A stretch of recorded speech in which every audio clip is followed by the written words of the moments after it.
topic of the discussion is non-random sampling. Non-random sampling is also a very important branch of sampling. नाम से लगता है कि ये रैंडम सैम्पलिंग से ज़रा इन्फीरियर है. हाँ, अगर स्टैटिस्टिकल लेंस से देखा जाए तो ये वाकई इन्फीरियर है. बहुत सारे स्टैटिस्टिकल टेस्ट, बहुत सारी स्टैटिस्टिकल टेक्निक्स हम अप्लाई ही नहीं कर सकते. रिक्वायर करती हैं वो टेक्निक्स कि सैंपल जिसको हम यूज़ कर रहे हैं वो मस्ट बी रैंडम हो. अच्छा, लेकिन बहुत सारी सिचुएशन में हमारे लिए रैंडम सैम्पलिंग को अचीव करना पॉसिबल नहीं होता, फॉर वन रीज़न और दी अदर. मैं चंद एक एग्जांपल आपके सामने रखता हूँ. सबसे पहले तो हम ये डिफ़ाइन करते हैं नॉन रैंडम सैम्पलिंग होती क्या है.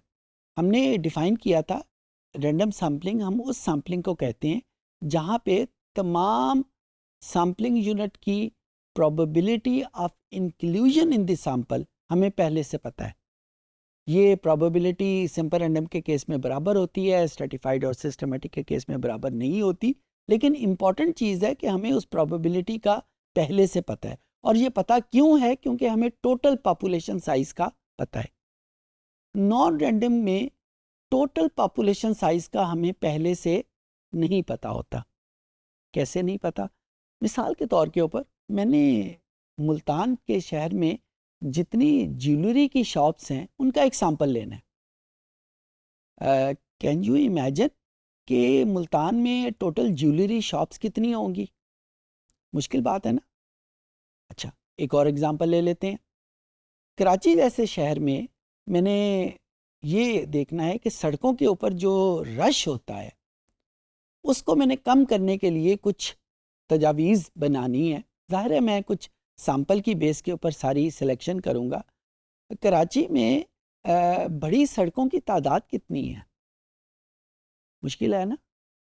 जी बिल्कुल ठीक है, केडीए ने डिफ़ाइन की हुई है कि बड़ी सड़क कौन सी है और छोटी सड़क कौन सी है. ये डिफ़ाइंड है, हर बड़े शहर में ये डिफ़ाइंड है. लेकिन उनकी तादाद कितनी है, ये एक मुश्किल सवाल है. रोज़ाना तो ये चेंज होती रहती हैं. तो या एक और एग्जांपल देख लेते हैं. मैंने मरीज़ों के ऊपर, कैंसर के मरीज़ों के ऊपर कोई रिसर्च करनी है, XYZ कोई रिसर्च करनी है. तो एक रैंडम सैंपल के लिए मुझे क्या करना पड़ेगा? Total number of cancer patients का पहले से पता होना चाहिए. क्या ये पता है हमें? मुश्किल बात है ना. बहुत सारे मरीज़ों को तो बेचारों को खुद नहीं पता होता कि उनको कैंसर है. तो बहुत सारे केसेस ऐसे हैं जिसमें हमें टोटल पॉपुलेशन साइज़ का पता ही नहीं होता. और क्योंकि टोटल पॉपुलेशन साइज़ का हमें नहीं पता, लिहाजा हम उनकी probability of including in the sample calculate नहीं कर सकते. जब वो कैलकुलेट नहीं कर सकते तो वो रैंडम सैंपल भी नहीं रहता. तो लिहाजा हम उन तमाम सैंपल्स को नॉन रैंडम सैंपल कहेंगे जहाँ पे हम उनकी प्रोबेबिलिटी को कैलकुलेट नहीं कर सकते. और कैलकुलेट क्यों नहीं कर रहे? इस वजह से नहीं कि हमें फार्मूला नहीं आता, या इस वजह से नहीं कि हमारे पास कैलकुलेटर नहीं है, बल्कि इस वजह से हम उसको कैलकुलेट नहीं कर पा रहे कि हमें टोटल पॉपुलेशन साइज़ का ही नहीं पता. और ऐसा बहुत सारे केसेस में होता है. अगर हम किताबों को देखें तो किताबें आम तौर के ऊपर इसको डिस्टिंग्विश ऐसे करती हैं कि अगर हम एक लेबॉर्ट्री एनवायरनमेंट में कोई एक्सपेरिमेंट कर रहे हैं तो बहुत ज़्यादा चांस है कि हमें पॉपुलेशन के साइंस का पहले से पता होगा. लेकिन अगर हम सोशल साइंस में आते हैं, जिस तरह अभी थोड़ी देर पहले मैंने आपको एग्जांपल दी, number of cancer patients, number of roads in Karachi, तो ये वो केसेस हैं जिनको हम सोशल साइंस की डोमेन में लेके आते हैं. और यहाँ पे हमारे पास टोटल पॉपुलेशन साइज़ का पहले से पता होना ये बहुत मुश्किल है. हाँ, इनके बारे में हम अंदाज़ा ज़रूर लगा सकते हैं, लेकिन अंदाज़ा तो अंदाज़ा होता है ना, ये गलत भी हो सकता है, सही होने के चांसेस उसके कम ही होते हैं. तो उन तमाम केसेस में जहाँ पे हम उसकी प्रोबेबिलिटी कैलकुलेट नहीं कर पाते, वहाँ पे हम नॉन रैंडम सैंपल को या non random sampling techniques use करते हैं. अच्छा, नॉन रैंडम सैम्पलिंग टेक्निक कौन सी हैं? इसकी भी चंद एक टाइप्स हैं. रैंडम सैम्पलिंग की तरह इसकी भी हमारे पास टाइप्स हैं.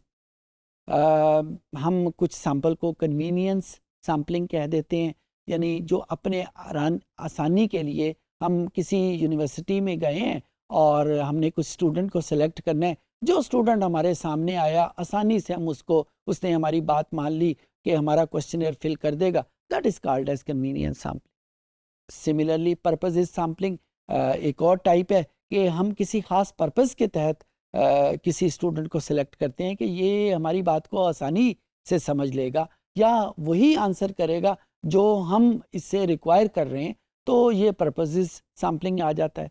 फिर हमारे पास वॉलंटरीली रिस्पांस आ जाता है कि कुछ बंदों ने वॉलंटरीली हमें रिस्पांस देना शुरू कर दिया। हमने किसी क्राइटेरिया के तहत उनसे सिलेक्शन नहीं की, बल्कि उन्होंने वॉलंटरीली हमें रिस्पांस करना शुरू किया। Similarly, snowball sample is also a very important type of non-random sampling कि जिसमें हम पहले किसी एक बंदे को सिलेक्ट करते हैं, फिर उस बंदे के रेफरेंस से हम अगले बंदों को जाना शुरू करते हैं। जिस तरह पहाड़ से एक पत्थर गिरता है तो वो एक पत्थर जब दूसरे पत्थर को हिट करता है तो वो अपने साथ एक और बड़ा वॉल्यूम पत्थरों का सिलेक्ट करता जाता है। तो उसी तरीके से हम स्नोबॉल सैम्पलिंग में भी हम नंबर ऑफ सैंपल साइज को कंप्लीट करते हैं। एक बात बहुत इंपॉर्टेंट है कि नॉन रैंडम सैम्पलिंग स्टैटिस्टिक्स के पॉइंट ऑफ व्यू से कोई अच्छी सैम्पलिंग नहीं है, क्योंकि स्टैटिस्टिकल टेक्निक्स टूल्स ये रिक्वायर करते हैं कि जो सैंपल जिसको हम यूज़ कर रहे हैं वो must be a random sample हो। अच्छा, सोशल साइंस में तो ये हमारे लिए बाज़ के औकात तो पॉसिबल ही नहीं होता, तो फिर यहाँ पे हम क्या करें? अप्लाई तो हमने स्टैटिस्टिकल मेथड्स करने हैं, क्योंकि स्टैटिस्टिक्स में जनरलाइजेशन, उनकी सिग्निफिकेंस, जो टेस्ट की अवेलेबिलिटी है वो वहाँ पे मौजूद है, जो किसी और डिसिप्लिन में मौजूद नहीं है। तो फिर हम किसी रिजल्ट पे पहुँचने के लिए अगर स्टैटिस्टिक्स को यूज़ नहीं कर सकते तो फिर हम क्या करें? तो यहाँ पे ये है कि यूज़ तो हम स्टैटिस्टिकल मेथड ही करेंगे, लेकिन वहाँ पे हम फर्निश करेंगे कि जो सैंपल हम यूज़ कर रहे हैं वो एक रैंडम सैंपल नहीं है, और फिर उसकी वजह बताएंगे कि ये रैंडम सैंपल क्यों नहीं है। क्या इसकी टोटल पॉपुलेशन साइज में अपनी सुस्ती की वजह से फाइंड आउट नहीं कर सका, या ये वाकई पॉसिबल ही नहीं था कि हम टोटल पॉपुलेशन साइज को मालूम कर सके और उसकी प्रोबेबिलिटी को कैलकुलेट कर सके। सो हम ये फर्निश करेंगे रिसर्च से पहले कि हमारा जो सैंपल है वो एक रैंडम सैंपल नहीं है, एक नॉन रैंडम सैंपल है, और नॉन रैंडम क्यों है वो पहले बताएंगे। फिर उसके बाद नॉन रैंडम की जो टाइप है, यानी क्या ये कन्वीनियंस सैम्पलिंग है, क्या ये स्नोबॉल सैम्पलिंग है, क्या ये पर्पसिव सैम्पलिंग है, या कोई और टाइप इसमें इन्वॉल्व है, वो सैंपल की जो टाइप है वो हम बताएंगे। और तीसरे नंबर के ऊपर ये हम इस्टेब्लिश करेंगे, अपने आप को भी बताएंगे और अपने रीडर को भी बताएंगे जिस तक ये रिसर्च पहुंच रही है, कि जो हमारे रिजल्ट हैं वो उतने क्रेडिबल, उतने रिलायबल नहीं होंगे जो कि किसी एक रैंडम सैंपल के नतीजे में हो सकते थे। हमारे पास कुछ टेक्निक्स हैं कि हम नॉन रैंडम के सैंपल के रिजल्ट्स को भी रिलायबल बना लेते हैं। जिस तरह के हम उसके सैंपल साइज को बहुत इंक्रीज कर दिया तो जो रिजल्ट हमारे पास आएंगे वो रिलायबल होना शुरू हो जाएंगे, बिल्कुल उसी तरीके से जिस तरह से एक रैंडम सैंपल के रिजल्ट रिलायबल होते हैं। लेकिन ये टेक्निक्स हम बाद में बड़ी तफसील के साथ डिस्कस करेंगे।